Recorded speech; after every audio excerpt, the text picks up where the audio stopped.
चुनौतियों में सनातन के लोगों, इस देश के लोगों का जो उनकी भागीदारी होनी है, उस तरफ आपने ध्यान दिलाया है, उस तरफ आप समाज की सोच को ले जाना चाहते हैं। लिहाजा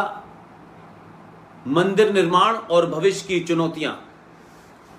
तो मंदिर निर्माण क्यों हुआ और कैसे हो रहा है, किस तरह हो रहा है, ये अब हमारा विषय नहीं है, संतों का विषय है। सरकार ने ट्रस्ट बनाया है, उस ट्रस्ट का विषय है।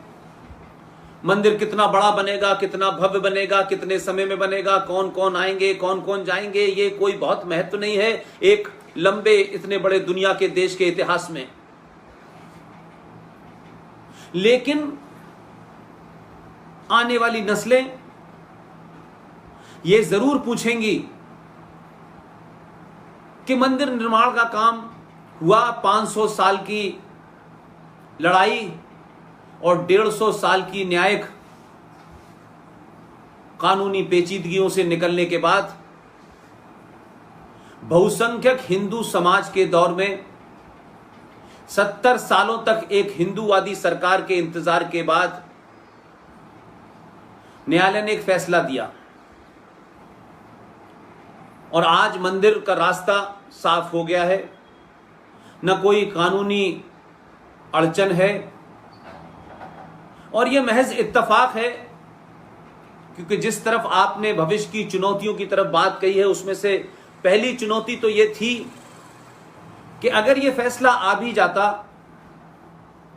न्यायालय अपना फैसला सुना देती, यही फैसला सुनाती, तो भी क्या अगर देश की राजधानी दिल्ली में अगर सनातनी सोच और हजारों साल की सनातन संस्कृति की रक्षा करने वाली सरकारों जैसी नहीं होती, तो क्या 1986 में भी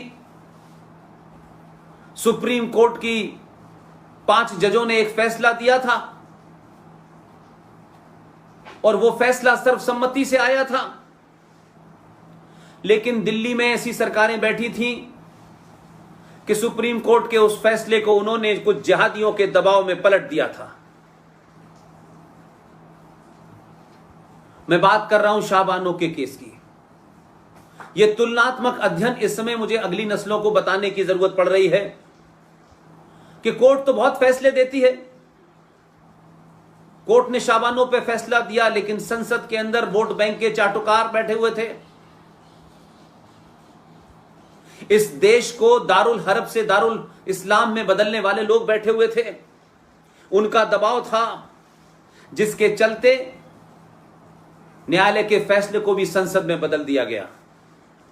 इसलिए मैंने कहा कि संसद का, उस न्यायालय का फैसला बहुत महत्वपूर्ण हो सकता है, लेकिन अगर ये सरकारें ना होती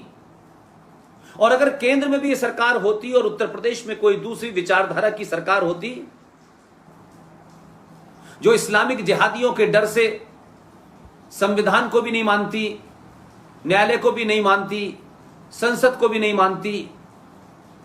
तब क्या यह मंदिर का निर्माण हो पाता? क्या यह भूमि पूजा हो पाती? तो यह महज इत्तेफाक नहीं है कि यह फैसला एक ऐसे समय में आया है कि सनातन और मंदिर को मानने वाले लोग केंद्र में भी हैं और आपकी राज्य सत्ता में भी हैं। तो जो चुनौतियों की बात आपने कही है, वो चुनौतियां तो मैं गिनाऊंगा ही।